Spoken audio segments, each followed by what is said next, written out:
Welcome back. So in 2014, you helped set up Scriptwise.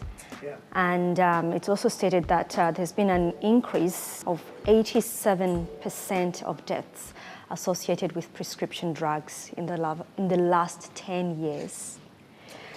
Yeah, I guess I became interested in this subject when sadly my son passed away from an overdose of prescription drugs, something that he wouldn't have known anything about, and neither did we. It was just a simple concoction of medication that he was taking for a chest infection, and then he took sleeping tablets on top of it because he doesn't sleep anyway, and it just put him to sleep for good. And so I suddenly thought, oh my God, this is...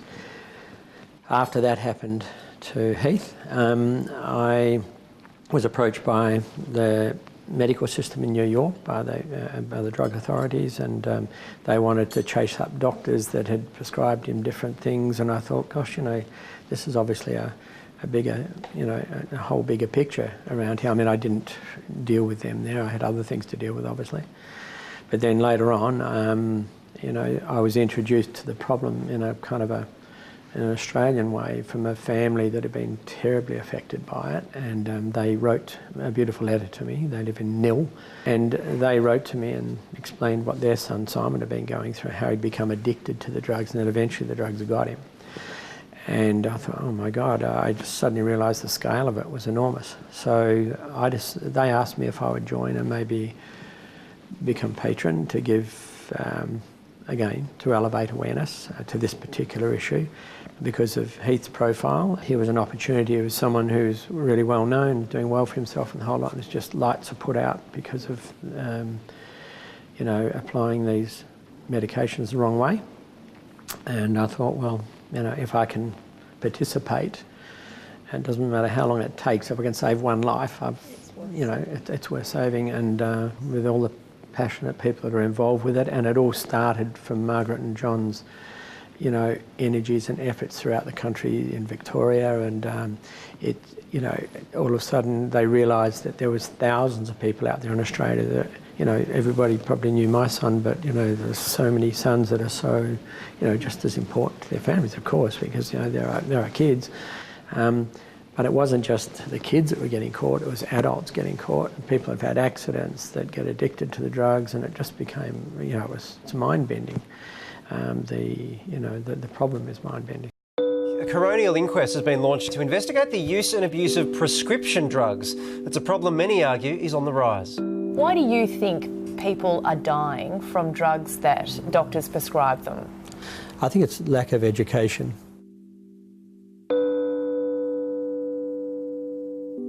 Let's turn now to the staggering number of Australians addicted to prescription drugs. Experts claim there is a simple solution to slash the death rate. 1 million people are hooked on medication. They were just pumping so much medication into him because he had so many injuries. Simon would sort of wake up and get agitated, and he'd say, I need some more medication, need some more medication. It's massive because, like you're saying, different doctors, they prescribe different medication. And I know a lot of people have, strong painkillers in their cupboards. Yeah, and that's right. so you take a few of those, 1, 2, 3 too many. Yeah, well, that's called self-medicating. Self-medicating.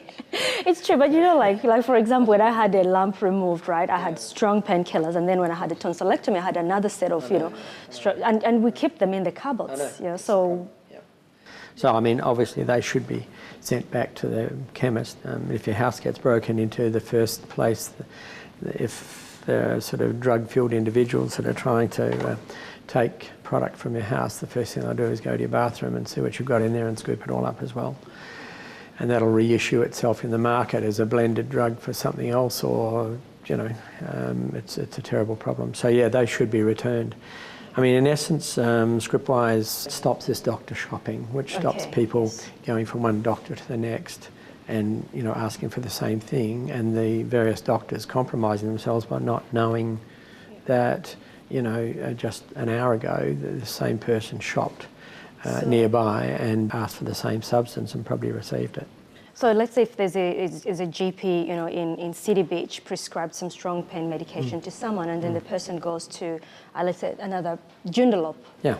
Would there be like red flags Sure. on their doctor's system to say this person? So Victoria are actually leading it in Australia at the moment. They have actually set $30 million aside to invoke a system, which they're hoping to have up and running within about 18 months. It is state by state at the moment, but in the ideal world, each state would talk to one another, and that if somebody, you know, was prescribed something in Adelaide and then next day they're in Sydney and he goes in to see a doctor, and then the moment they type his name in, bang, a red light alert comes up and the doctor knows who he's facing and that he's also been probably doctor shopping, and gives the doctors an opportunity then to maybe counsel a little bit and suggest another pathway for their client or, you know, for their patient. So it protects, I think, the individuals and the doctors along the way. Yes. It's not an easy thing to put in place. It's probably a little bit like the licensing system around Australia. You know, for years they're all state-based, and you know, you could get your licence here and then lose it for some particular offence, and then drive to South Australia and go and get another one licensed. So I think it's a little bit disjointed like that at the moment, but when they find a system that complements each of the states' systems and run it, it will save lives, I have no doubt. Scriptwise, you also run some, you know, educational programs. Yeah, well, our education really is all about going to conferences, dealing with health departments, talking to them about real-time monitoring and the other problems that are associated. We gather up all the statistics surrounding this problem and able to refeed them into areas where people are not quite aware of what the problem can be.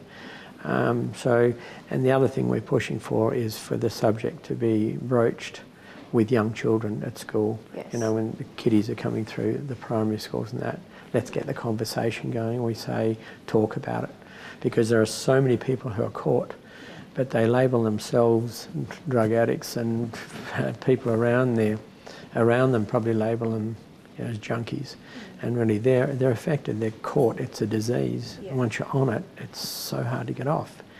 And you know, the deaths from prescription overdose runs at 22 times higher than heroin. And that's accidental.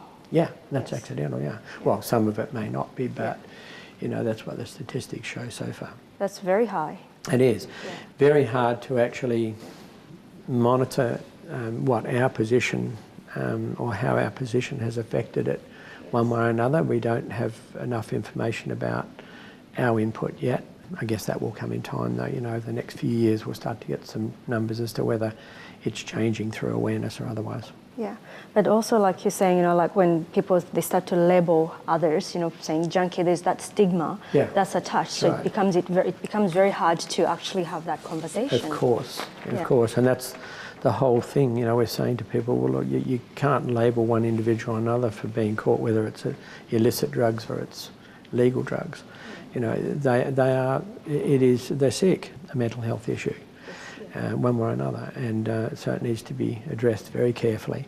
But I think it really can only start with gentle reminder the whole time. A little bit like the Quit campaign has pretty well reduced smoking down to a very small percentage compared to when I was, you know, 30 years ago. And I think that conversation needs to permeate through the schools, permeate through the education systems.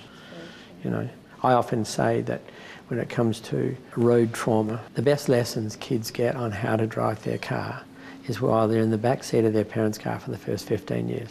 So all the habits that the parents have got, kids are going to suck that up, and all the habits as well. It needs to change, but it can only change by quietly trying to change the education system, to verbalise it or talk about it, you know. Yeah, but it becomes very, very hard, because I know it's a lot of schools, you know, it's a very sensitive topic. Yes. And sometimes some schools, they think that by introducing, you know, this to the children, they might... Sure, yeah, they might start, to use the substance. I don't have any particular view on whether that is the case or not. I'd rather stay neutral on that one. I think as time goes on, though, we will all realise it doesn't matter what it is in life. If you if you are prepared to discuss it in the nicest way, in the most controlled way, at a family level first, because remember, we don't really want to send our kids to school and then have the teachers try to fix up behavioural problems with kids. It all gets back to parenting. It doesn't matter what it is, it gets back to parenting and how much time you actually spend with your kids and the relationship you have with your children all the time and how you can verbalise every subject. It doesn't matter what it is. Yeah, it's very good. Well, thank you very much. I want to know what you're reading and why. Really? Yes. Ooh, left of field. I know, I've just gone totally off there. I'm rereading a book called The Iceman.